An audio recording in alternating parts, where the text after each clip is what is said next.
Or there's an alternate perspective, I think, to look at what could this experience possibly have to teach me? Yeah. Is the way I take it. And I think that comes back to the whole finding yourself concept of what can I learn about myself from having experienced this, even if it's a dark or life experience or less than pleasant life experience. What could this have to teach me about myself? How could I come back to learning more about myself from navigating through this?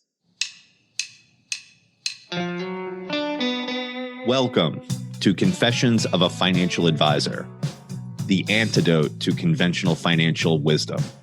My name is Al, and I've been a financial advisor for over 20 years. This podcast will explore the emotional and psychological factors that affect our behaviors. All of the other financial podcasts out there will talk about the numbers and the math. We will confront the stories that we all fuse with that ultimately set the course for our lives. I am not looking for new clients and have no intention on running for any kind of office. I'm going to tell you like it is and call out all the commonplace BS. Now, let's get into Confessions of a Financial Advisor.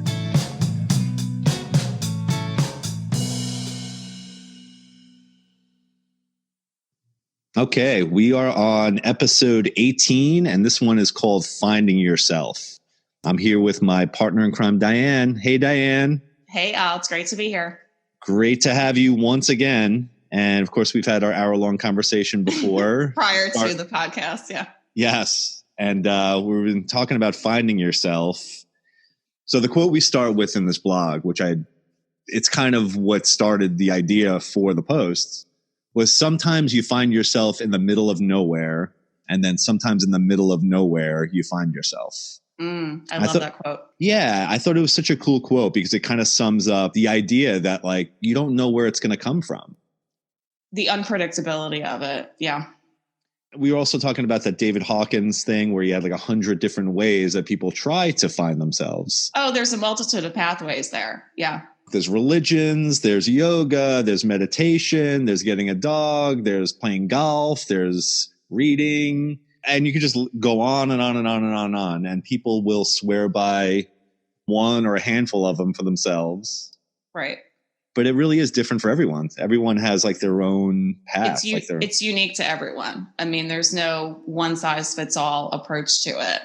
But at the crux of this post, I think, is the concept that, you have this perception of, finding yourself being this fun and joyful, lighthearted pathway. And then oftentimes it doesn't turn out to be that way. It turns out that some of the deepest wisdom insight comes from the darker experiences of life that life brings us, no matter what that looks like for each individual. Yeah, and I think in both of our cases, it seems we're similar in the sense that when we're more in our 20s, we didn't really have all that kind of, some people do have those dark experiences earlier in life, right? I mean, yeah, it doesn't always play out the same way for everyone, but for whatever reason, I mean, in my mind back then, it was more like music festivals, Woodstock, smoking pot, doing acid, opening your minds, and really especially having a couple of psychedelic experiences where you would have this feeling of whoa, I really am kind of connected with everything. I didn't know there was this other consciousness kind of thing. There wasn't this other realm that I was completely unaware of. Mm-hmm. And so you'd get glimpses of that as you were young, and you always wanted to recreate that. So in that state of mind, it was very adventurous and positive and very, it had nothing to do with darkness. Right. It was all about fun and joy and not about navigating the darker side of what life experience can hold. Yeah. And I think those positive experiences, they're good. I mean, they're helpful in a certain way. But I think there's a limit to the depth of, I think you get a lot more, and this is what we'll go into, you do get a lot more out of those deep, those kind of, what do they call it? The nights. What the actual hell just happened experiences. Yeah. The dark nights of the soul, right? Yeah. Whether it be trauma, grief, loss, that kind of thing. I know we talk a lot about we talk a lot about grief and but I think in some ways we've gotten so much out of those things. And we're continuing to, like, it's just this evolving kind of ongoing journey that, just keeps coming. The onion. Offering invitations. Just keep opening up layers of this onion. It's like the blooming onion. Yeah. Yeah. So I think as you think of fun experiences as a kid, and then when I look at like people that are our age or older, and I was talking to you about people that I envy or like people that I'm attracted to. Attracted to like on an energy kind of level where you want to be around them, are people that by our age or older that they've had plenty of life experience, plenty of hard times. Yep. And they still have like this childlike heart and they're open and they feel like optimism and curiosity. Lighthearted, like just a lighthearted way, like sense of humor. They could be silly, they could be funny. They don't take things seriously or not, they can be in that moment and just be open like a kid and silly. And I'm like, wow, I always want to be that person. But a lot of the time I just feel like this tightness, of like, you can't open up, but you feel like closed off for whatever, as things happen, as people pass away, as financial markets crash, as, things happen, you just start to get like this tension. And then like when you go out in public, it's not like you're this freewheeling, lighthearted, you're carrying it with you. You got to start hanging out with me more. And the funny thing is nobody would ever, if you ask my friends or you ask like anyone that knows me, they would say the opposite. They'd be like, oh, you are like the most lighthearted. But it's all an internal perception. Yeah. Yeah. An internal experience that I'm having. I'm not maybe showing that. Right.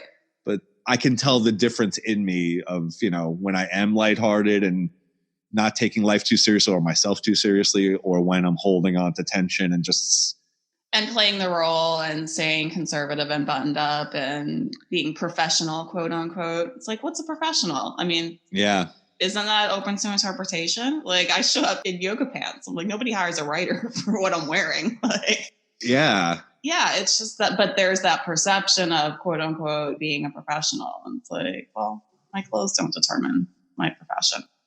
Yeah, I can get stuck in a mental loop of thinking I quote unquote should look a certain way. Yeah. Or behave a certain way or not say certain words, which the older I get, the more I'm like, my language is what it is. My parents question, they're like, you have such an extensive vocabulary. Why do you insist on cursing? I'm like, I like cursing. Yeah, but it's that internal dialogue that we have with ourselves so often. Can't hold ourselves back. Yeah. And I feel it like not so much in a professional way. I feel it more like when I'm around my kids because they're by nature silly and have a good sense of humor and don't take things too seriously. And I can tell when they're feeling my like adult conservative energy. It's very apparent the way I'm feeling. I could see what's affecting them. And so it's a cool trigger too, because it makes me realize I'm like, snap out of it. Go grab a Frisbee and go outside and play with them and go do something. Get out of your own freaking head. Right. I just picture certain people that have like that. Yeah. Just that childlike kind of mentality, but they're older. They've gone through a lot of the same things, maybe tougher things. Like, who knows? Like it could be. Well, the book that I'm reading, that you recommended to me that is called The Choice. Yes. Embrace the Possible by Dr. Eva Eger. Yeah. Oh my, what a powerful book. But like, and she still has the sense of joy and fun. And she's in her 80s or 90s, and she's still doing ballet moves. And she, like, her part of her story involves the Holocaust. Like, and yet she still navigated through and beyond that. And she still has this sense of curiosity, and she's reinvented herself so many times. And, it's a really powerful book because it's like, what's my excuse? Look at what this woman has navigated. What's my excuse for holding myself back and not reinventing myself and not doing what I'm passionate about? So yeah, people like that are just inspiring because it's an example of someone that has navigated some severe darkness and come out the other side and still found joy and creativity and light and inspiration in life. Yeah. And just from what we were talking about before, which I'm just kind of pushing back a little bit, where you were saying that we all have our stories, and we all have our traumas, and like, this isn't you're not getting a trophy for yours is bigger than hers. Yes. Oh my God. Yeah. So many people in my own life have said, like, they're minimizing their own traumatic experiences. And I'm like, well, you're diminishing your own opportunity to heal yourself. First, I don't say this to people, like, this is internally in my head. My internal therapist is like, here's what you're doing right now. But people will preface, oh, but it's nothing compared to you. And I always push back and say, it's not a competition. Like, nobody's handing out trophies for who navigated the most grief and trauma in life. Yeah. You know, and we tend to compare ourselves, and there is no comparison. There is no competition. All of us get hit with grief and trauma. The details look different. Yeah. Each one of them. And it's not a matter of whether we experience grief and trauma. It's a matter of how we choose to navigate through and beyond those experiences, and what we choose to extract, what wisdom we choose to extract, and meaning we choose to extract going forward from those experiences. Yeah. Yeah. Everybody goes through them. I mean, so on one hand, you want to have self-compassion, right? You want to basically, nurture yourself. But on the other hand, do we? Because I'm a people pleaser, or recovering people pleaser. So I'm all about nurturing everybody else. Like, my tendency is to help everybody else before myself. And since we're all going through, we have different stories, but they're very similar things, that it's the same kind of, everybody has grief, has disappointment, has all these different things. I think it's very easy to like say, well, at least I don't have it as bad as so-and-so, or, right. It's a slippery, weird slope, because I think in some ways people think that's a good way of thinking. Like, well, that person has it worse than me, so, I shouldn't complain. Well, wait a second. Now you're not letting yourself complain. Now you're basically you're diminishing what you're going through. So it's like this strange, like, what do you do? So like, you're hearing two different sides. Don't diminish what you're going through, but be grateful that you're not going through something that's worse than, you know what I mean? Like, so you're playing two sides of the same coin. Or there's an alternate perspective, I think, to look at what could this experience possibly have to teach me? Yeah. Is the way I take it. And I think that comes back to the whole finding yourself concept of, what can I learn about myself from having experienced this? Even if it's a dark life experience or less than pleasant life experience, what could this have to teach me about myself? How could I come back to learning more about myself from navigating through this? And having some acceptance that you were mentioning before, of that you're going to have, it's not going away. There's healing, but like, you don't forget, and you have traces and memories and triggers, and things happen, and it's not an erase, you're not erasing, it's not Etch-a-Sketch where you're erasing the memory, Oh God, wouldn't that be nice? Oh, I always wanted. God, could I have one? Yeah. I mean, things I like to erase. A brain erase is definitely something that would be fantastic sometime. So funny that so I was watching a show. I'm going to go into the show. I have to do it just because what you just said. So the name of the show is called Homecoming. Maybe it's on Amazon. It's with Julia Roberts. Okay. In a nutshell, it's basically this government experiment. They're taking all of these war veterans from the Iraq War, and they're giving them this. They put them in this like facility, which is like all self-contained. It's like a city, not even a city, but like they're not allowed to leave. They live here. They eat here. They do everything here. They have therapy sessions. It's over a 6-week period, and they're basically feeding them in the food this medication, this experimental medication, and it's to basically erase the memories of their trauma. So the traumatic memories, all the things they came into this, they're like, all the bad, horrible things they saw, this medication is there to erase those memories, right? Spoiler alert, I got to do it. Sorry, people out there. Close your ears if you don't want to hear this. So what happens is they're erasing all of their memories. So it's a complete brain erase. So now they don't remember anything. They don't remember the stories, the good stories. They don't remember the good things along with the bad. It's an erase. A total reset. And the reason for this medication, the government's reason for the medication, was to get them to re-enlist, to go back into war. So they want to erase. That's sick and twisted. What the hell? It is a little bit twisted. But the whole idea is that we want it, like, but isn't this kind of what we want to do with our own? Like when we think about a brain erase, I want to keep my good memories. I I don't want to erase everything. I just want to erase this shit that's playing in the background. It's just like, God, just get rid of that. I don't need that. It's not serving me any purpose.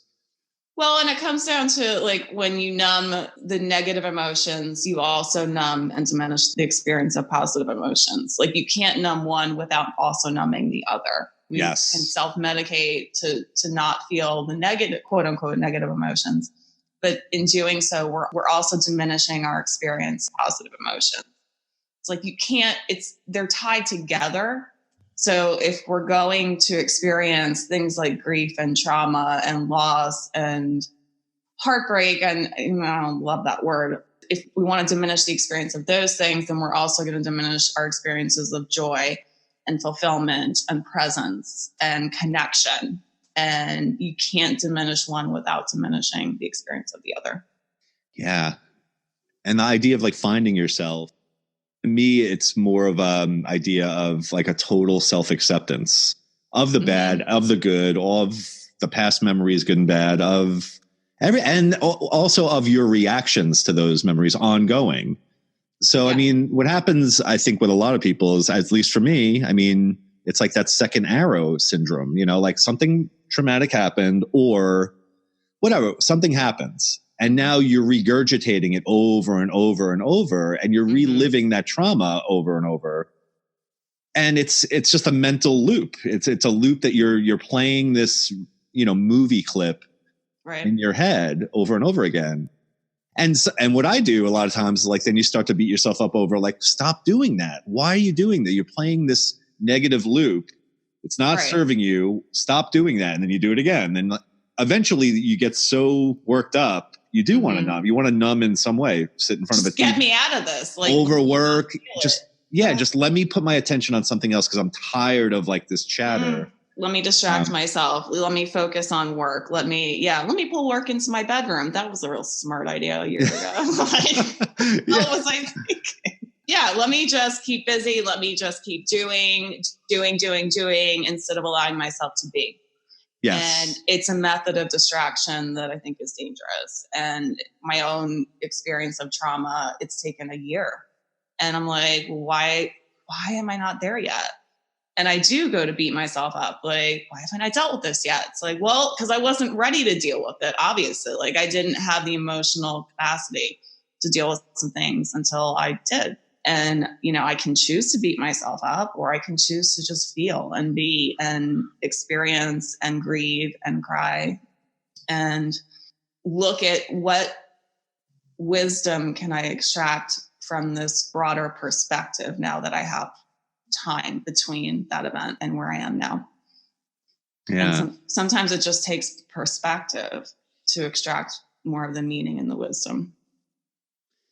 Yeah. And that self-acceptance of when you're going through that, like you said, it's a year later. Why am I not over this? Why am I still crying about it? Like, why am I just crying about it? Like, I didn't cry when it happened. And a year later, I'm in a mess on the kitchen floor. Like, the hell? But I wasn't ready to feel the emotions until I was. And there's no right or wrong. And there's no, with grief, it's not linear.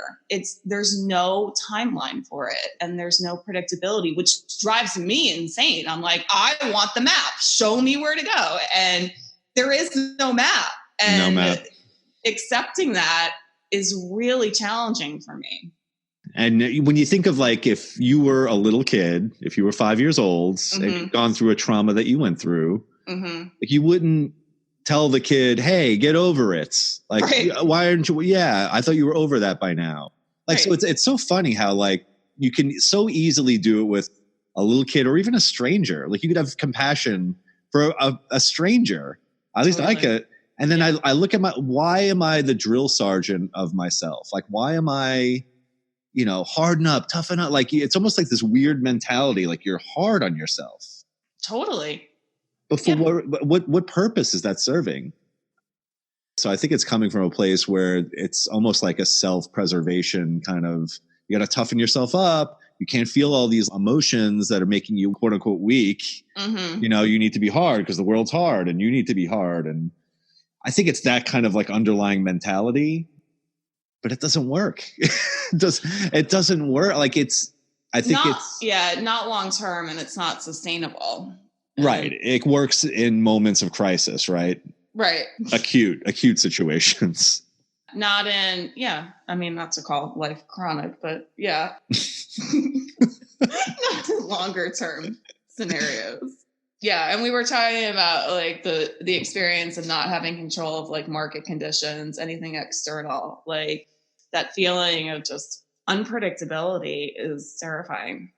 Uncertainty is the most terrifying thing to. It's the worst. I'm like, give me the map. I want to see. Like, show me when it's going to show up. And even if it's really, really, really bad, but you know about it, then people can accept that. It's still okay. Yeah, that's a little more predictable than the freaking pure chaos that is in the world around us so often. Like, we're looking at world events right now. Like, yeah, what the heck is happening? That's terrifying. It's because it's on a mask. It's like what are they? It's like a band. The band name, Widespread Panic. It's literally like this hysteria that happens, and it all comes from not knowing. You know, you get bits of information, and then people are saying one thing. I mean, we're recording this during the whole coronavirus outbreak and stock market crash at the same time. At the same time. Jesus. We're all screwed. It's just, it's like, why do we even show up anymore in life? Yeah, it's the sky is falling moment. It really is. Like, basically, people think the sky's falling. There's no toilet paper on the shelves. There's no water. It reminds me of like right immediately post 9/11. Like, I had an ex-boyfriend call me and he's like, let's go get a hotel room. The world's ending. I'm like, what? Like, no. Smart guy. Yeah, strike while the iron's hot there. Oh my God. Yeah. That's hilarious. And I hadn't talked to him in a while, and he's all of a sudden, on the phone with me. That's like, funny. Yeah.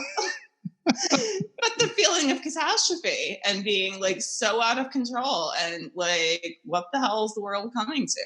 And how soon we forget, like, right? I mean, how quickly we do forget the trauma of that. Talk about trauma. Yeah, that was. Think about 2 months ago to today. Like, I mean, we're in a different, at least. Oh, dear God. You know, everybody feels like they're in a different world. I mean, it's so crazy. Yeah. It just shows you how fragile, society can be. It's like, a couple of things happen. And people are like making runs on toilet paper and hand sanitizer. And I'm just like, what the fuck? Like, I'm looking around like, what are you doing? I'm still showing up for like coffee appointments and wine. I'm like, yeah, I'm not going to stop living my life because of whatever quote unquote pandemic is happening. It's like, wash your hands, people. It's really not that complicated. But, yeah. And I spent a week in Central America. I did not hear a word about it. Nothing, not even like nothing. Nobody talked about it. It was like it didn't exist down there. Well, it doesn't. Obviously, they don't even have an outbreak because it's, I guess, a warm climate. But you think they would be talking about it at least. No, I didn't hear a thing. Not on their radar. And then I come back to the freaking, the apocalypse.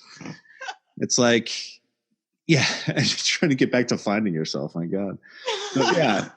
So how do you it's like, that's like a micro, like, so what's going on in your head? Like we were just talking about, like when you were saying, like when you're kind of rolling these movie clips in your head, it's kind of like having like your own sort of panic, the public panic that's happening. It's just sort of.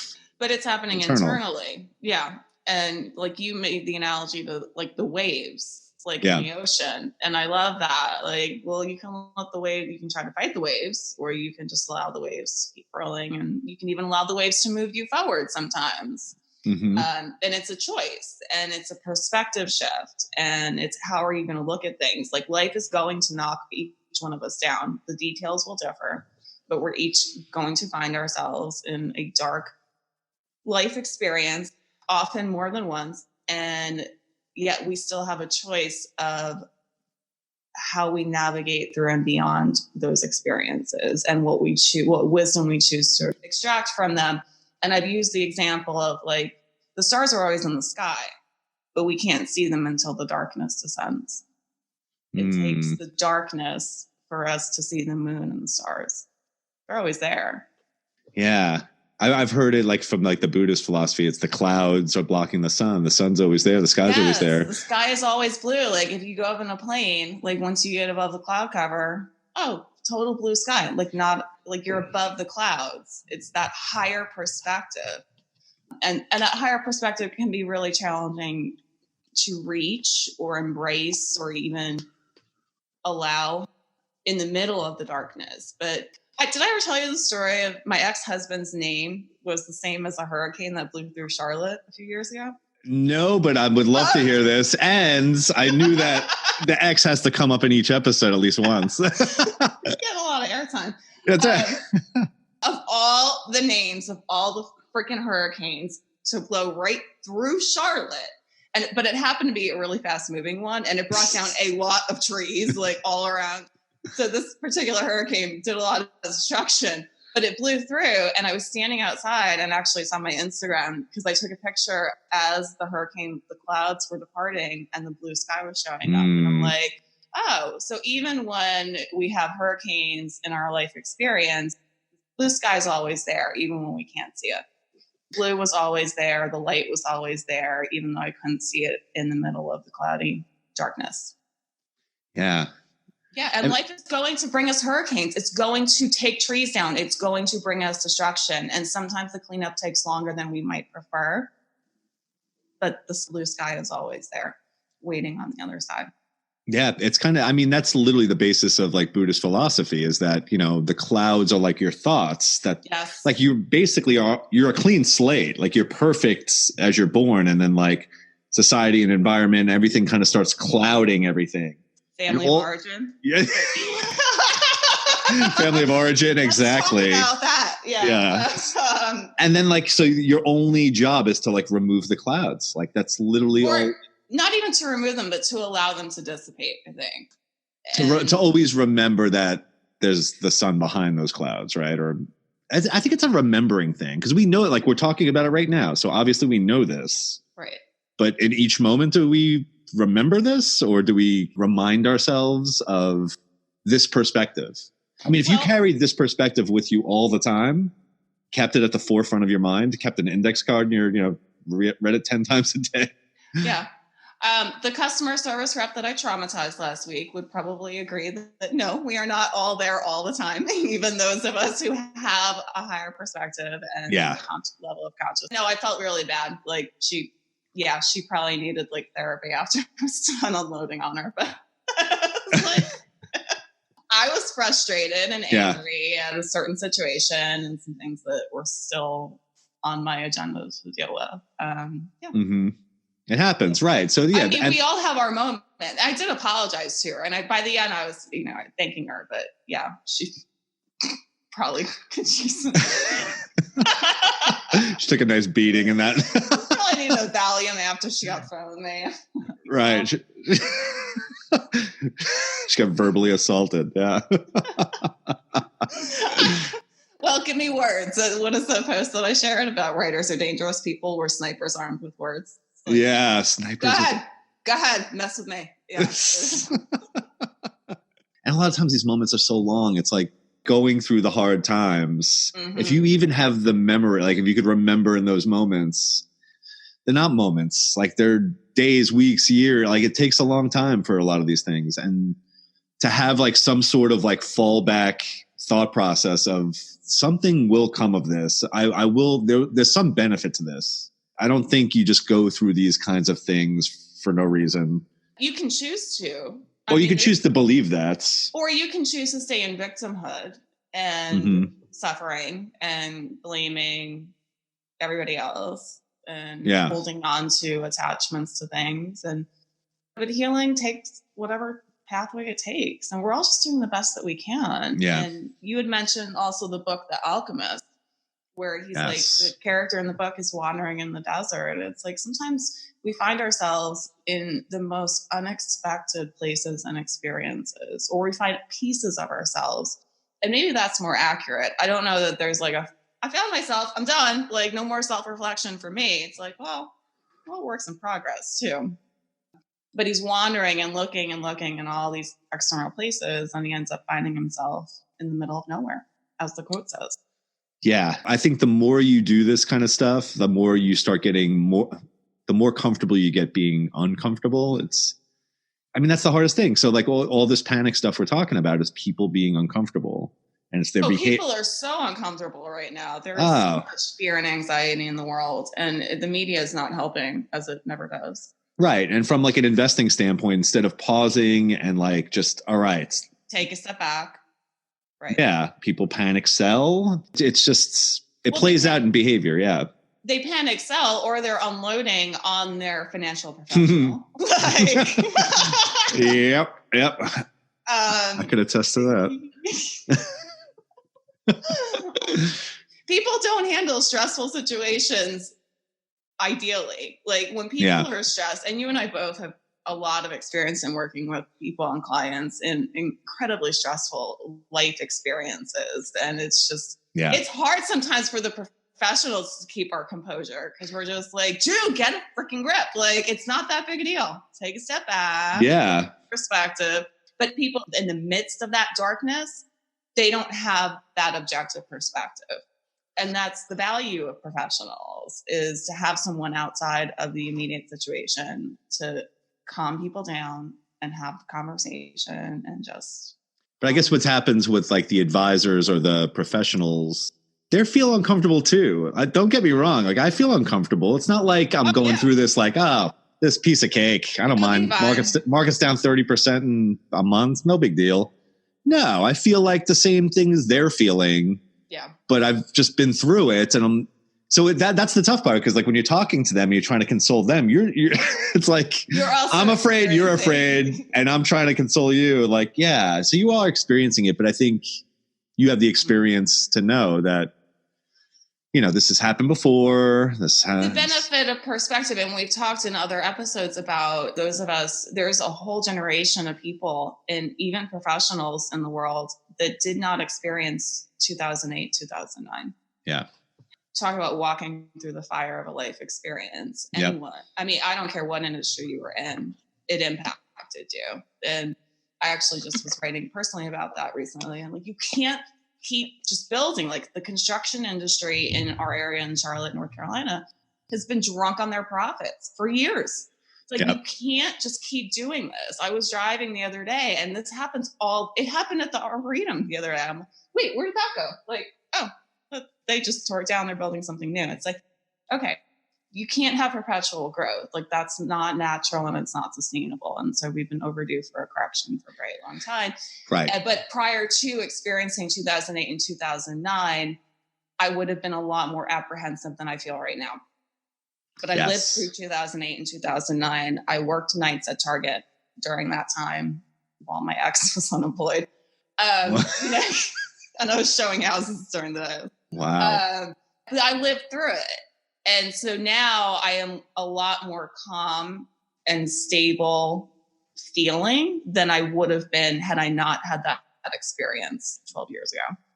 And yet there's people out there that didn't go through that didn't live professionally through those years. And I can understand and appreciate the sense of panic. I can too. And I relate this more to 9/11. Yeah. Because of the travel industry. So basically with the coronavirus, nobody's doing any, everybody's canceling flights, everybody's canceling cruises, trips, everything's canceled. But where's the opportunity in that? Like, where do I want to travel to? Because I bet pricing is, I have like $99 flights to Hawaii at this point. Let me book flights. Yeah. Right. Or and all the travel stocks, or the whole travel market has plummeted. And that's exactly what happened back after 9/11. Nobody wanted to fly. But how long did that last? I mean, not long. People were flying a year or two out, less than that. Yeah.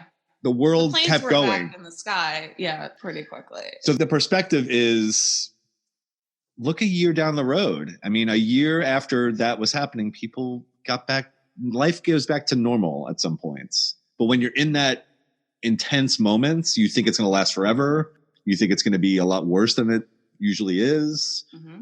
So it's like that idea of this is never going to end, or the idea that this time is different than all the other times. Oh, I know those happened in the past, but this time's different. I hear that so much. And I'm like, yeah, you know what? History doesn't repeat itself, but they say it rhymes, right? So. Oh, I love that. There's similarities, but it's not exactly the same. Yeah. But for some reason, people always say, no, Al, you don't understand. This time's different. This is the coronavirus. We never had anything like this before. Really?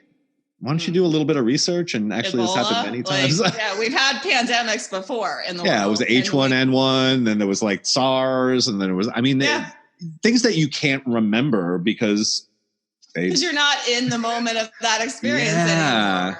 Yeah, and when you're in the middle of the darkness and the fear, it just feels so intense and so real and so never ending. And it's just like, okay, take a step back, take a deep breath. And don't get me wrong, like I do feel like I am getting to be more comfortable in that precarious type situation or that searing kind of like uncertainty. Like I'm familiar with it, but I still feel like I'm going to throw up half the time.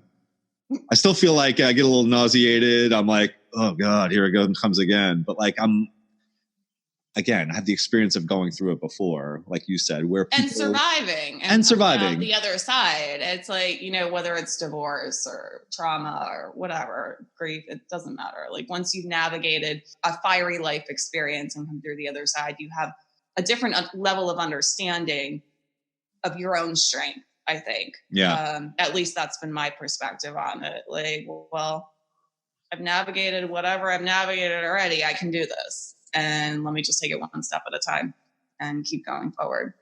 It makes me think, like, you ever hear of like the Japanese culture? It might be a lot of other Asian cultures too.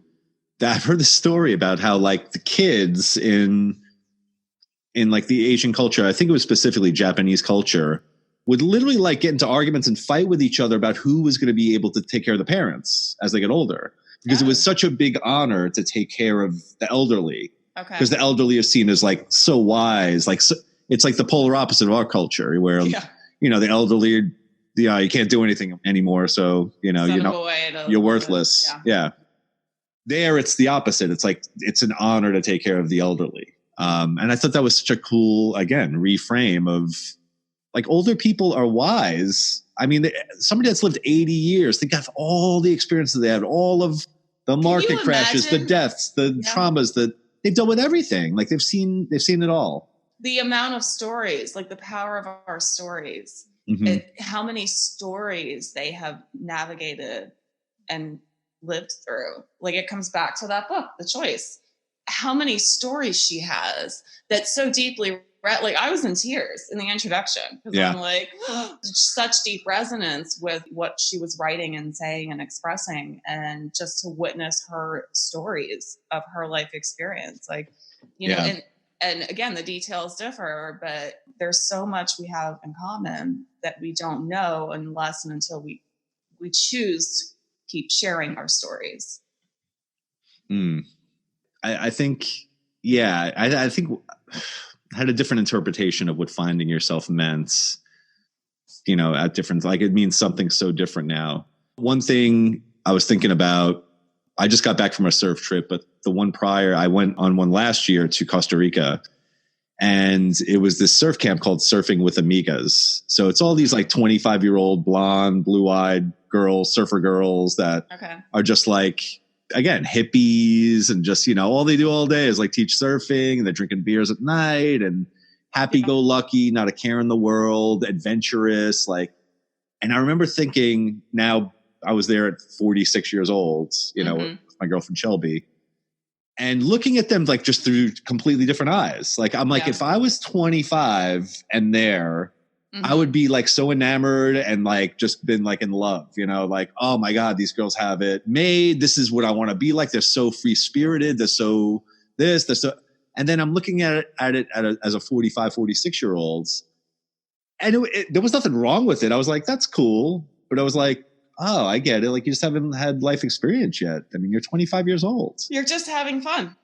Yeah, which is great. And I'm glad you are having fun. Like, and I'm sure you're learning stuff as you're doing this too, but I guess I don't have the same kind of, respect's not the right word, because it's not about respect. It's not like I don't respect them. They just don't have the life experience that I guess I thought they had looking at it through a 25-year-old's. When you were in that demographic.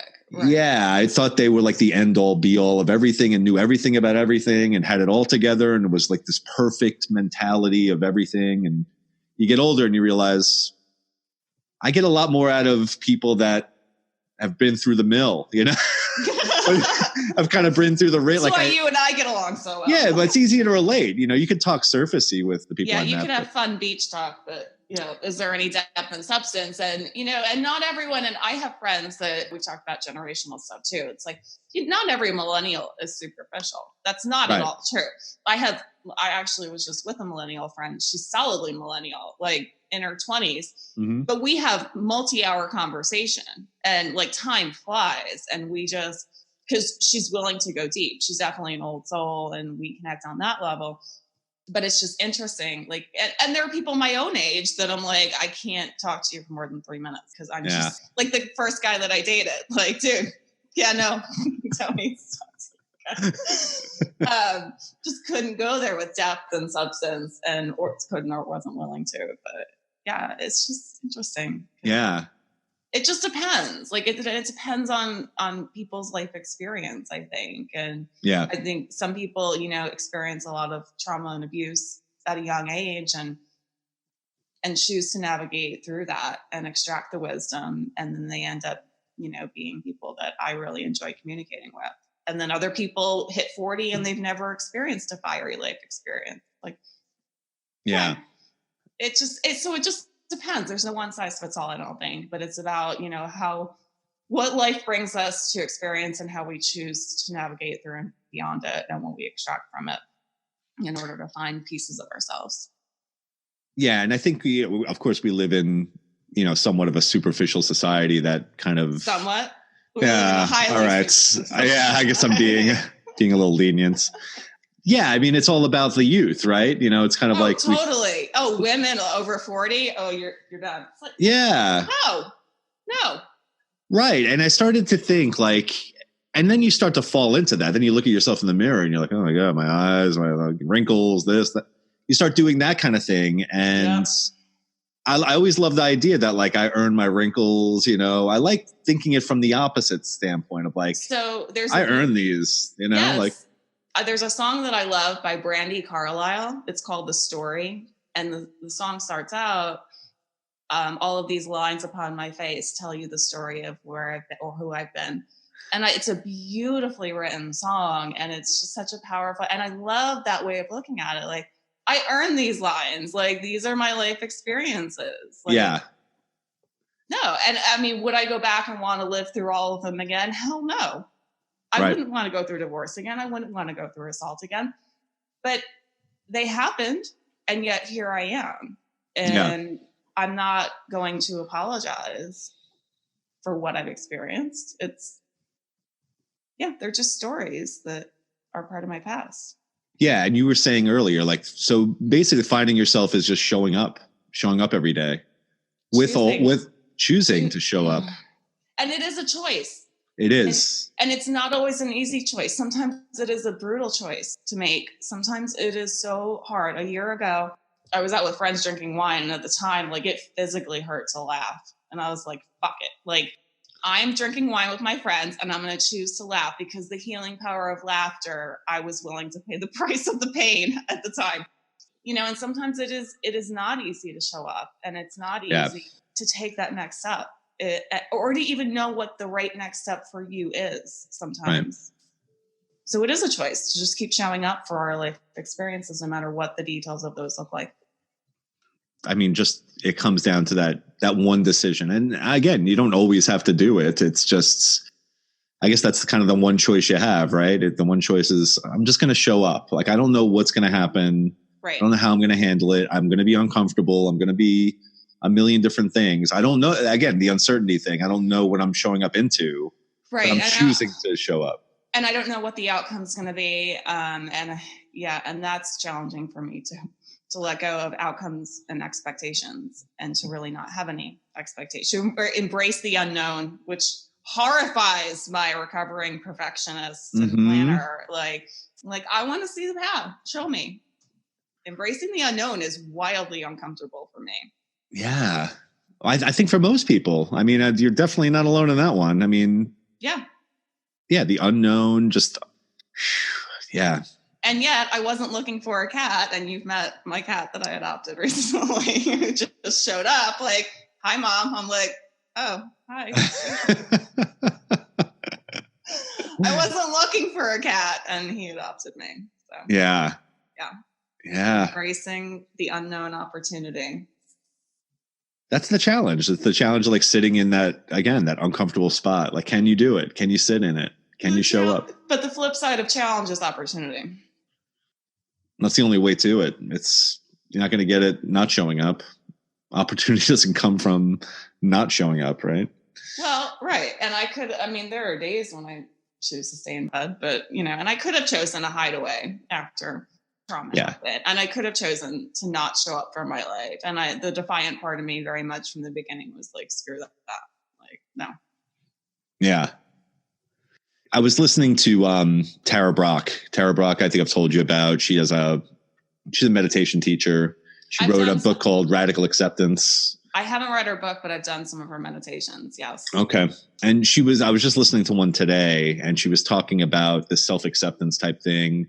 And it was more related to like addiction and just like rumination. And what she was trying to say was that we all have this, even before we were even verbal, we have this need for some sort of like self-nurturing. Yeah. And basically all addiction is like you're literally just trying to nurture your body's doing something good. It wants to make yourself feel better. And it's coming out, of course, in a destructive way, but it's serving a purpose. Like you're getting enough of a pleasure sensation from this thing. Of a benefit. Yeah. Even though it has detrimental side effects. And she was talking about how that self-acceptance of that, like realizing that you're doing things that maybe aren't good for you. If you could realize and have the self-acceptance that you're doing this for a purpose. You're not a bad person because you're doing these things, but you're doing them because that's what you're innately craving. And we do it in different ways. People do it with food. People do it with what we were saying, overwork, with drugs, with alcohol, whatever. Social media. Yeah. And so I love like her spins on it are always this pure kind of embracing, just accepting of that, and just being, because as soon as you turn that corner and you become the disciplinarian, say you shouldn't stop doing that. You're a weak person. You're this. It's judging. And you stay in that loop. Like you continue to do those activities that are harmful. Well, there's a great page. Her profile on Instagram is The Holistic Psychologist, and she talks a lot about our childhood wounds and traumas and how those manifest in our adult lives in ways that we're not aware of, and the healing work that we're invited to do, because we all pick up coping mechanisms in our childhood to deal with, to make ourselves feel safe in whatever our environment looks like. But then we carry those coping mechanisms into adulthood and don't realize how they're harming ourselves. Like they're no longer serving us. Yeah. They served a purpose when we were 5, but at 45, they're holding us back and they're running in the background. And unless and until we start becoming more aware of them, we're not going to be able to witness and heal them. Yeah. Well, that's the thing. Like running in the background is the unconscious. Power of the unconscious. And and you got to bring it out. You got to bring it out you got to see it. If you don't see it. There's a whole other post about that, making the unconscious conscious. There is. We're getting to that. Oh, yeah. We're going down a road here. It's all leading somewhere. It's all interrelated. So that was episode 18. Yeah. Finding yourself. Anything you want to add, Diane? And the only thing I would add is that often I think we find aspects of ourselves in very unexpected ways, and being open to that awareness can be really helpful, and not having a singular closed-minded focus on what that might look like for each one of us. The not knowing is okay, right? Yes, it's okay to not know, and it's okay to not know an outcome, and it's okay to not have expectations. Yeah, I agree. Well, next week we got comparison. So this could be a good one. We're always kind of judging ourselves compared to others, right? So totally. I remember the quote was like, it wouldn't be any fun being a billionaire if you were the only person on the face of the earth. Left on the planet. Yeah. Died and you were the only person, you had $1 billion. How much fun would that be? That wouldn't be much fun. Right. Yeah, there's nothing to compare yourself to. I know. The dollars don't talk back the way the people do. There's nobody to envy me. There's nobody to have a conversation with. Like, I can't live like that. No. Well, yeah, so we're going to get into that. Comparison, episode 19. Please come follow us at faconfessions.com and like and subscribe and share, review, comment. Do all that fun sort of stuff. It was fun, Diane. Again, I love these conversations. Let's continue them Always fun. Until next week. All right, we'll talk to you. We'll see you next time.